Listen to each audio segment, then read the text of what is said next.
신약성경 디모데전서 6장 11절부터 16절까지의 말씀입니다. 디모데전서 6장 11절부터 16절까지의 말씀입니다. 11절부터 16절까지 한 절씩 교독하도록 하겠습니다. 오직 너 하나님의 사람아, 이것들을 피하고 의와 경건과 믿음과 사랑과 인내와 온유를 따르며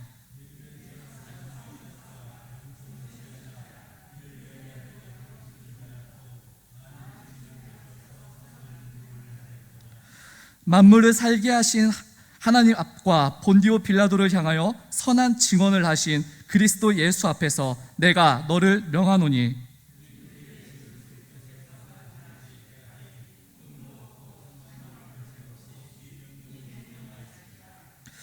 기약이 이르면 하나님이 그의 나타나심을 보이시리니 하나님은 복되시고 유일하신 주권자이시며 만왕의 왕이시며 만주의 주시오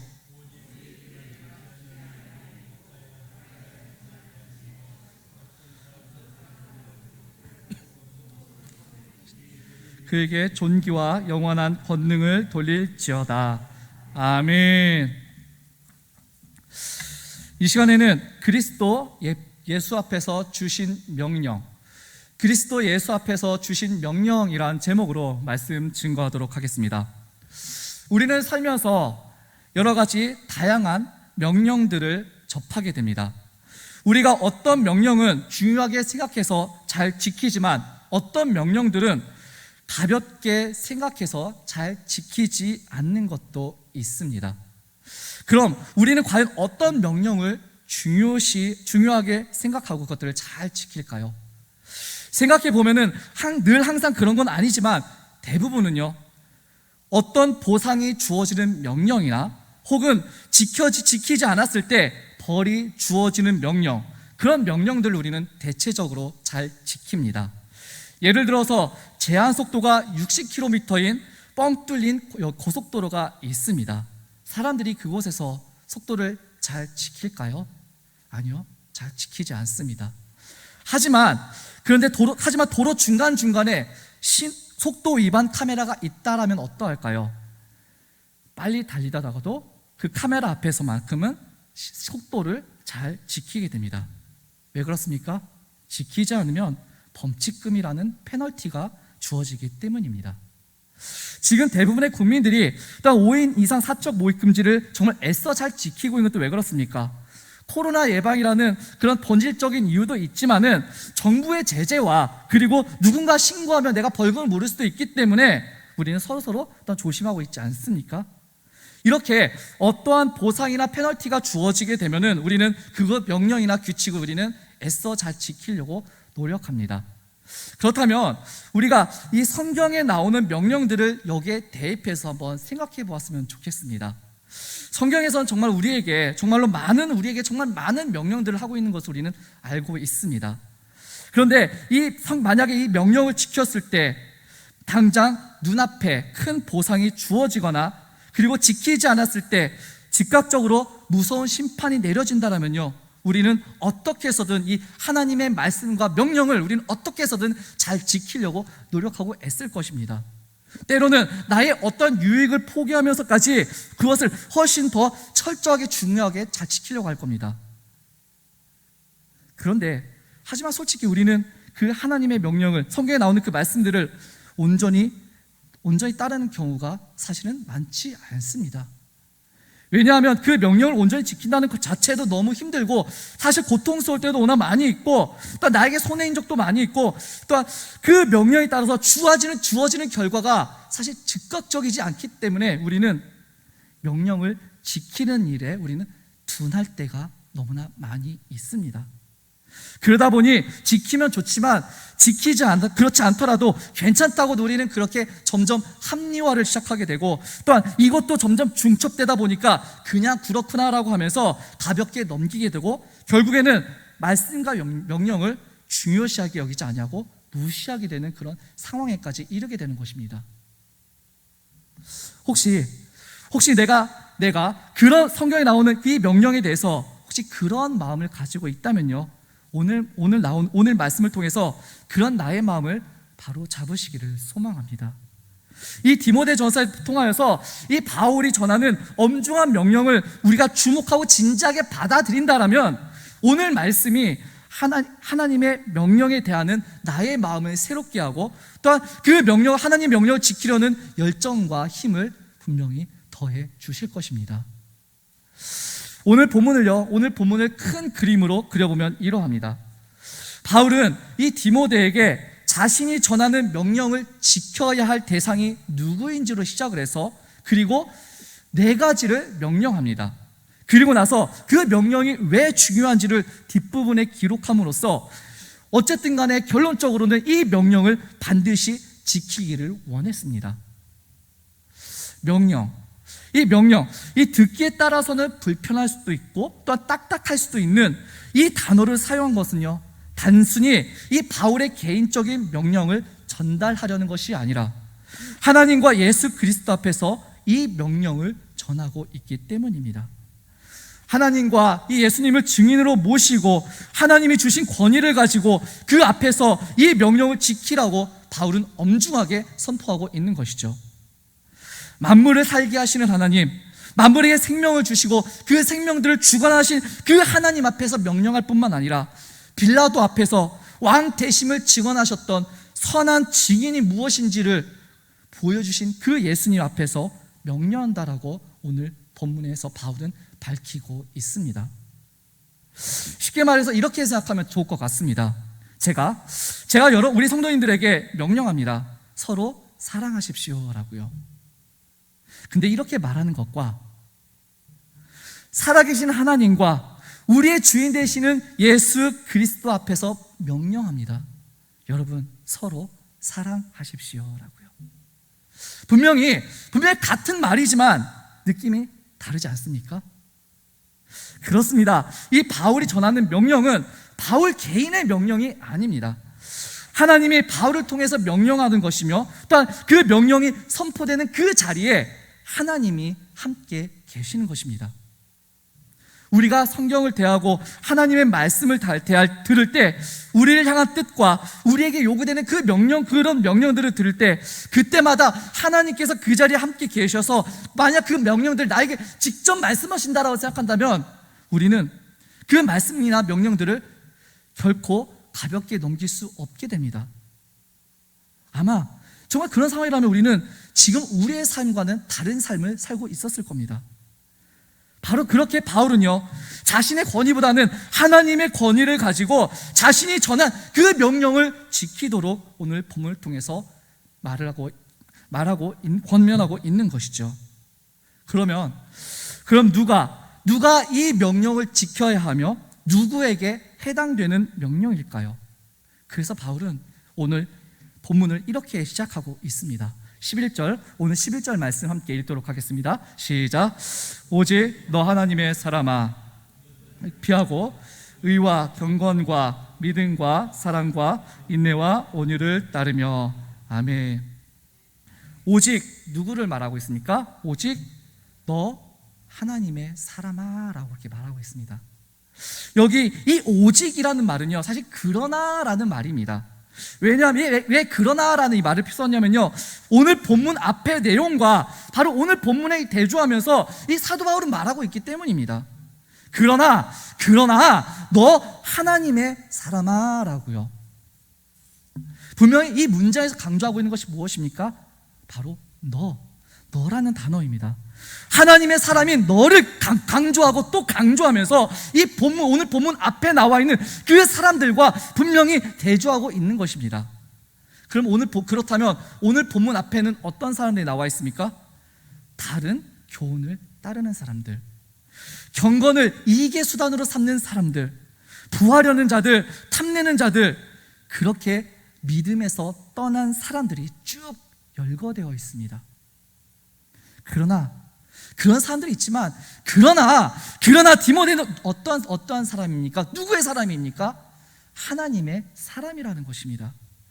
하나님의 사람인 디모데는 그들과 다르다라는 것입니다. 그들은 교만하여 다투기를 좋아하고 탐욕스러우며 세상에 속한 사람이지만 그러나 너는 그들과 다른 하나님의 사람이다 라고 하면서 오늘 본문을 시작하고 있는 것이죠. 그렇습니다. 이 바울이 전하는 명령은요, 하나님의 사람에게 해당되는 명령입니다. 먼저는 하나님의 사람 디모데에게 바울을 통해서 디모데에게 주어졌고, 또한 나아가서 디모데가 섬기고 에베소 교회 교회에 주어졌을 뿐만 아니라, 그리고 지금 우리에게, 세상이 아니라 하나님께 속한 우리에게, 이 땅에서 하나님의 백성으로 살고 있는 우리에게 해당되고 있는 명령인 것입니다. 하나님의 사람, 바로 우리 성도들에게 하나님께서 주신 명령임을 기억하시기를 바랍니다. 그렇게 오늘 본문에는요, 4가지의 명령이 나옵니다. 우리가 지켜야 하는 네 가지의 명령, 이해하기 쉽도록 이렇게 생각했으면 좋겠습니다. 우리 인생을 기차로 비유한다면 지금 우리는 하나님께로 달려 나아가는 중입니다. 하나님의 나라를 목적지로 두고 나아가는 기차는 무엇을 따라가야 할까요? 반드시 하나님께서 만드신 기찻길, 레일을 따라가야 합니다. 하나님께서는 우리에게 가장 합당하고 가장 선한 레일을 주셨고, 하나님께서는 우리가 그 레일만 밟고 따라오기를 원하십니다. 이 레일이 무엇입니까? 바로 하나님의 말씀이고 예수 그리스도입니다. 우리가 상식적으로 잘 알고 있듯이 기차는 그저 레일만 분명 잘 따라가면 됩니다. 이 레일만 잘 지켜서 가면요, 기차는 문제가 없습니다. 하지만 이 세상은요, 이 레일에 자신의 바퀴를 맞추어 나가는 것을 거부합니다.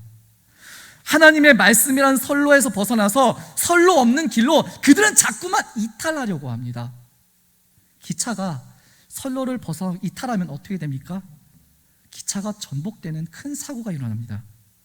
그러나 그러한 문제가 있다는 것을, 그것이 잘못되었다는 것을 그들은 거부하고 부인하고 부정한 채 하나님께로 나아가는 레일로부터 우리 또 벗어나도록 우리를 향해서 유혹하고 있다는 것입니다.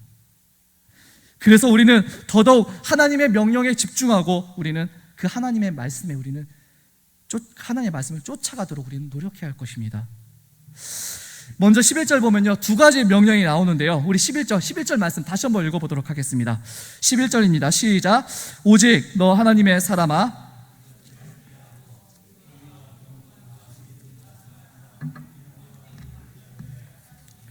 아멘. 자, 뭐하는 명령이 또 나옵니까? 피하라는 명령과 그리고 따르라라는 명령이 등장합니다. 이 두 명령을 차례로 살펴보면, 먼저 이 피하라는 명령은요, 쉽게 말하면 도망가라라는 그런 의미입니다. 이것들을 피하고 이것들로부터 벗어나서 그리고 도망가라라는 그런 명령인 것이죠. 여기서 이것들이 무엇일까요? 바로 지금까지 바울이 오늘 본문에 앞서 지금 계속해서 언급했던 것들이라고 말할 수 있습니다. 거짓 교사들의 가르침, 그들과 관련된 것들, 그리고 그들의 삶의 태도와 열매들, 돈을 사랑하는 마음과 그와 관련된 모든 죄의 결과들, 한마디로 말하면 악입니다. 그런 악이 보이면 재빨리 움직여서 그것들로부터 도망가라라는 그런 명령으로 시작하고 있는 것이죠. 만약 우리가 산책을 하는데 뱀과 마주쳤다면 우리는 어떻게 하시겠습니까? 나를 위협하는 뱀으로부터 도망가는 것은요, 너무나도 자연스러운 일입니다. 무서운 독을 가진 뱀을 만났는데도 그 뱀에게 가까이 다가가거나 혹은 그것을 길들여 보겠다고, 만져보겠다라고 하는 일은요, 그것은 위험천만하고 어리석은 일입니다. 우리가 욕심에 빠져서 유혹에 넘어가 악을 보고서도 그 악으로부터 도망가지 않는다면 결국 그 악은 우리를 주저앉게 만들고 우리 인생을 망치게 만듭니다. 하나님의 명령에 따라가는 그 명령을 따라가는 기차가 될 수 없도록 우리의 바퀴를 어그러뜨릴 것입니다. 그렇다면 이제 이어서 그 앞의 것들을 피하고 또한 무엇을 따라갈지를 따라가라, 따르라라는 명령어로 계속해서 말씀하고 있는데요. 이 따르다라는 이 단어는요, 추구하다, 잡기 위해서 뒤쫓아 달리다라는 의미를 가지고 있습니다. 바울이 빌립보서 3장 14절에서 표대를 향해서 달리다라고 할 때 바로 이 단어를 사용했습니다. 표대를 향해서 그 표대를 잡기 위해서 쫓아가고 달려간다라는 것입니다. 그렇다면 무엇을 추구해야 하고 무엇을 잡기 위해서 달려가야 할까요? 그래서 11절 뒤에 보면요, 6가지 덕목이 나옵니다. 의와 경건, 그리고 경건과 믿음과 사랑과 인내와 온유요. 이것들 6가지 정리하면요, 우리는 아까 대조되는 그 하나님께 속한 선을 쫓아가고 그것을 추구하고 그것을 쫓아가야 한다는 것입니다. 믿는 자로서 계속해서 그러한 선을 이루어가기 위해서 우리가 계속해서 달려가야 한다는 것이죠. 악이라는 것에서 그저 계속해서 도망갈 뿐만 아니라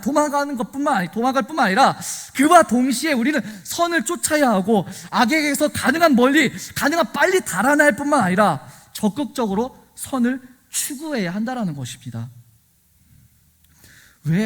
도대체 왜 악에게 속지 말고 피하고 도망가고 선을 향해서 달려가야 하는 이유가 무엇입니까? 왜냐하면 바로 우리가 하나님의 사람이기 때문입니다. 하나님의 사람이라면 하나님을 따라 쫓아가는 것은요, 지극히 당연합니다. 우리의 마음과 시간과 예물을 하나님의 선을 추구하고 따라가는 데 사용해야 되는데, 그것을 악을 위해서 사용한다면 그것은 분명히 잘못된 것이기 때문입니다. 악으로부터 도망가시고 하나님께서 말씀하시는 선을 쫓아가시는 우리 성도님들 되시기를 소망합니다. 계속해서 12절 보면요, 2가지 명령이 더 주어집니다. 12절 말씀도 계속해서 읽겠습니다. 12절입니다. 시작.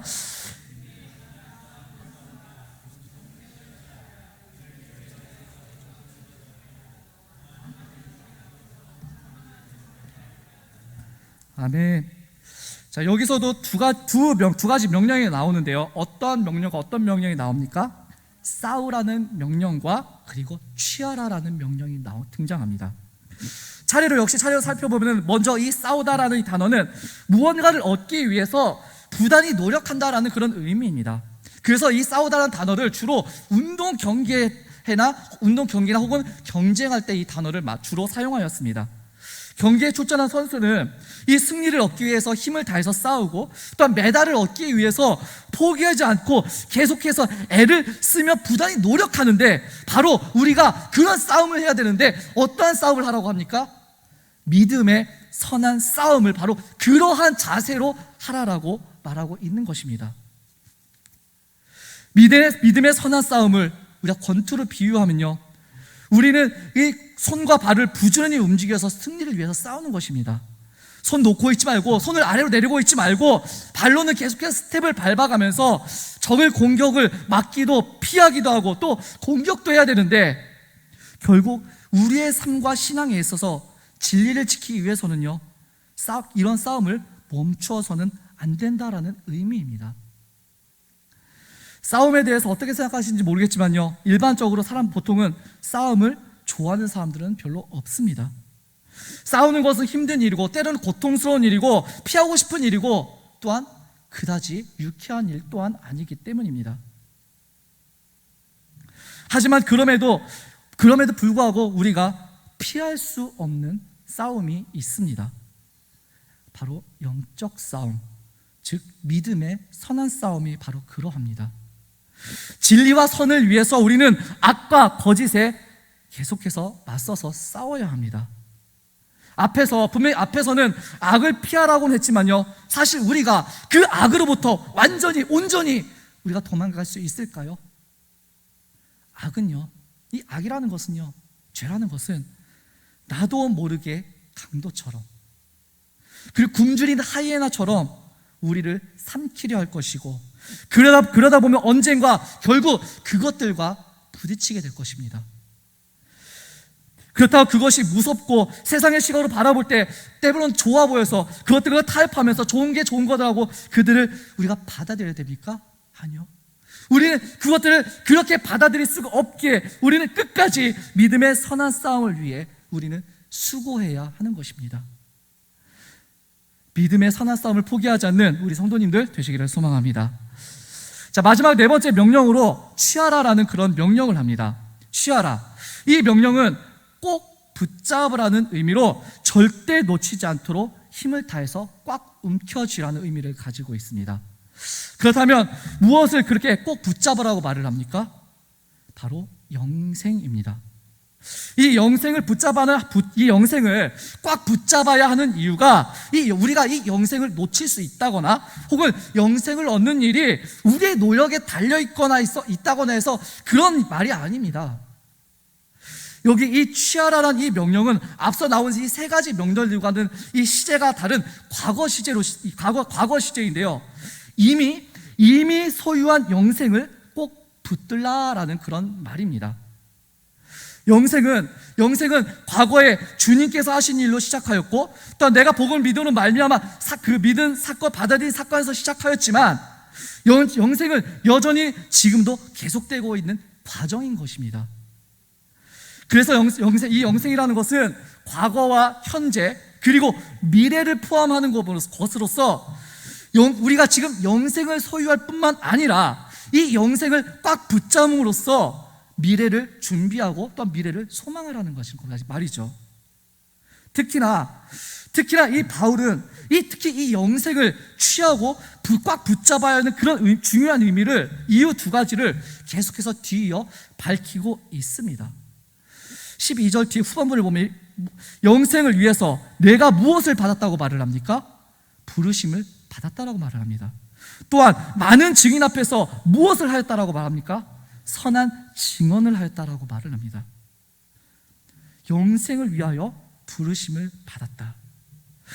영생을 위하여 부르심을 받았다라는 이 말은요, 이 말에서 영생의 주체가 누구인지를 우리가 알 수 있게 합니다. 하나님께서 디모데를 부르셔서 영생을 허락하셨다. 그리고 그 영생을 주신 분이 바로 하나님이심을 우리는 먼저 기억해야 할 것입니다. 그리고 둘째는요, 선한 증언을 했다라는 것입니다. 이 디모데는 자신의 믿음을 많은 증인들 앞에서 증언을 했습니다. 자신의 믿음을 공식적으로 고백하고 증거했다라는 말입니다. 당시 초대교회에서는 공식적인 자리에서 자신의 믿음을 확증하고 난 이후에야 그 교회의 일원이 될 수가 있었습니다. 이러한 공적인 증거가 선한 증거가 될 수밖에 없었던 것은 당시 초대교회는 많은 핍박과 박해를 받는 그런 시대적 상황이 있었기 때문입니다. 즉 디모데는 이 그리스도를 주로 고백할 경우 생명의 위협을 받을 수 있었음에도 그리스도에 대한 믿음을 공적으로 고백했다라는 것입니다. 그렇게 네가 위협을 무릅쓰고 공적인 자리에서 신앙을 고백하고 교회의 일원이 되었는데, 그런 너희가 영생을 놓치지 않도록 꼭 붙잡으라는 그런 의미인 것이죠.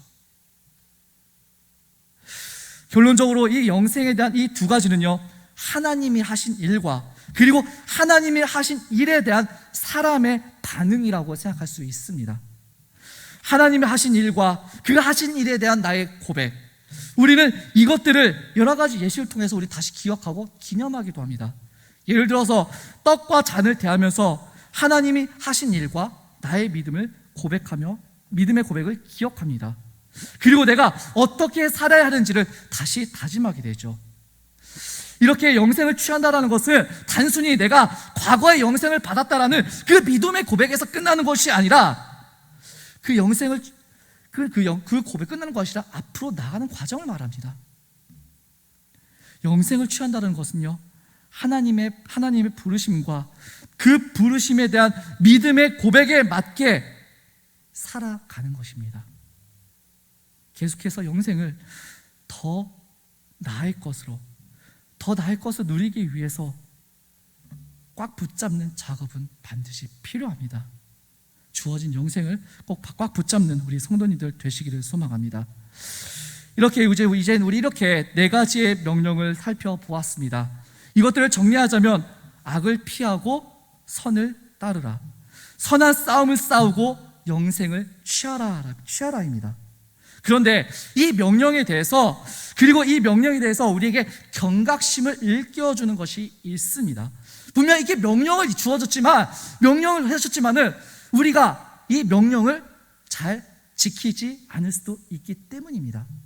그래서 우리가 이 명령에 대한 중요성에 대한 그 경각심을 일깨워주기 위해서 다시 무뎌진 우리의 마음을 새롭게 할 수 있는 그런 마음을 계속해서 말하고 있는데요. 15절 말씀, 우리 15절 말씀도 읽겠습니다. 15절입니다. 시작.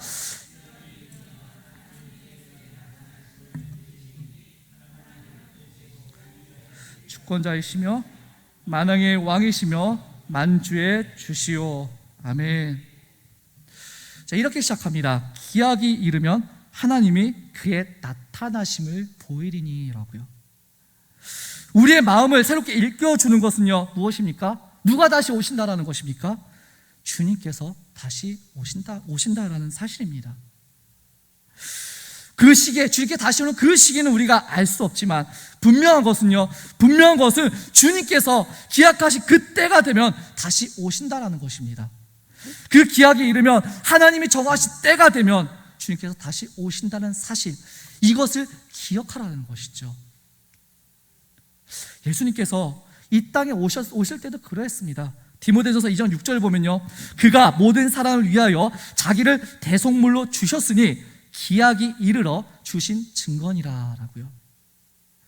기약이 이르러 예수님께서 이 땅에 오셔서 그 자신을 대속물로 주셨던 것처럼 주님께서 다시 오시는 것도 역시 그러합니다. 기약이 이르면 주님께서 다시 오실 것이라는 이 사실을 마음에 염두에 두고 있다라면요, 우리는 하나님께 하신 이 명령을 우리는 깨어 지킬 수밖에 없다라는 것입니다. 하나님께서 정하신 때가 되어 주님이 다시 오신다라는 것, 하나님이 그 모든 일이 가장 아름답게 이루실 거라는 그 사실, 그날에 또 우리가 심판받을 거는 그 사실을 우리는 어떻게 알 수가 있습니까? 우리가 기꺼이 그분께 모든 걸 맡기고 신뢰할 수 있는 것은요, 사실 누구보다도 우리가 그분이 어떤 분이신지를 잘 알고 있기 때문입니다. 하나님이 어떤 분이신지를 바울은 15절과 그리고 16절에 말씀하고 있는 것이죠. 우리 다시 15절, 16절 이 두 절 다시 한번 읽겠습니다. 15절, 16절입니다. 시작. 기약이 이르면 하나님이 그의 나타나심을 보이시리니 하나님은 복되시고 유일하신 주권자이시며 만왕의 왕이시며 만주의 주시오. 오직 그에게만 죽지 아니함이 있고 가까이 하지 못할 빛에 거하시고 어떤 사람도 보지 못하였고 또 볼 수 없는 이시니 그에게 존귀와 영원한 권능을 돌릴지어다. 아멘. 바울은 지금 하나님이 어떤 분이신지 우리가 말로 다 할 수 없는 그 하나님을 지금 그는 고백하고 있는 것입니다. 그 하나님을 찬양하고 있는 것입니다. 우리가 믿는 하나님, 우리가 신뢰할 수 있고 우리의 인생을 맡길 수 있는 분, 오직 누구밖에 없으니까 오직 하나님밖에 없습니다. 우리가 감히 가까이 할 수도 없고 볼 수도 없는 분인데 우리는 예수님께서는 그런 우리에게 하나님의 사랑을 확증시켜 주시기 위해서 이 땅에 예수님을 보내주셨고, 그 예수님을 우리 대신에 죽게 하심으로써, 부활하게 하심으로써 하나님께서는 우리의 사랑을 계속해서 보여주셨습니다. 그리고 이제 우리를 계속해 그 하나님의 너희 사랑에 머물 수 있도록 우리를 붙잡아 주셨다라는 것입니다. 이런 하나님으로부터 선택받고 부름받고 사랑받고 있는 우리는 과연 하나님의 명령을 우리는 어떤 자세로, 어떤 모습으로 대해야 할까요? 말씀을 정리합니다. 성경을 통하여 하나님께서는 우리에게 많은 명령들을 주셨습니다. 하지만 그 명령은 상황에 따라서 그저 해도 되고 안 해도 되는 그런 필요에 따르는 선택사항이 아닙니다. 하나님께서는 우리가 하나님의 사람으로서 그 명령을 지킬 수 있는 특권을 주셨습니다. 그리고 그 특권을 오늘 4가지로 말씀하셨죠. 악을 피하라, 선을 따르라, 선한 싸움을 해라, 영생을 취하라 라고요. 바로 이 모든 것이 바로 우리에게 주신 하나님의 명령입니다. 그냥 아무에게나 불특정 다수에게 막연하게 주어진 그런 명령이 아니라 이 명령과 영생을 위하여서 하나님으로부터 부르심을 받은 우리에게, 많은 사람들 앞에서 나는 믿는 사람이라고 선포한 우리에게, 바로 우리에게, 하나님의 사람인 우리에게 주어진 명령이라는 것입니다. 그렇다면 오늘 주어진 이 명령들을 지켜야 할 주체가 바로 누구입니까? 바로 하나님의 자녀된 우리 자신, 바로 나인 것입니다. 이제 우리는 어떠한 상황에서도 이 명령을 지키며 살아가며 다시 기억해야 할 것은 때가 되면 주님께서 다시 오실 것이고 딱 우리에게 주어진 그 명령에 대해서 주님께서 평가하실 것임을 우리는 기억해야 할 것입니다. 그렇게 우리에게 주어질 하나님 나라의 보상을 기대하며 우리는 계속 그 명령을 따라가야 합니다. 그리고 주님을 신뢰함으로 주님의 명령을 따라서 우리 성도님들의 삶과 신앙을 그리고 그 중심을 하나님께로 옮겨야 합니다. 어쩌면 우리는 그 과정 중에 우리는 부족함도 부족함도 연약함도 있을지도 모릅니다. 하지만 우리 주님께서는 그럼에도 우리를 꼭 잡아주시고 안아주시고 놓지 않으실 것은 자녀된 우리를 향한 그 사랑이 너무나 크고 뜨겁기 때문입니다. 부디 예수 그리스도께서 다시 오실 때까지 흠도 없고 책만 받을 것도 없이 이 하나님께서 주신 명령들을 온전히 지키시는 우리 중앙교회 성도님들 되시기를 주님의 이름으로 축원합니다. 우리 시간 함께 기도했으면 좋겠습니다. 하나님,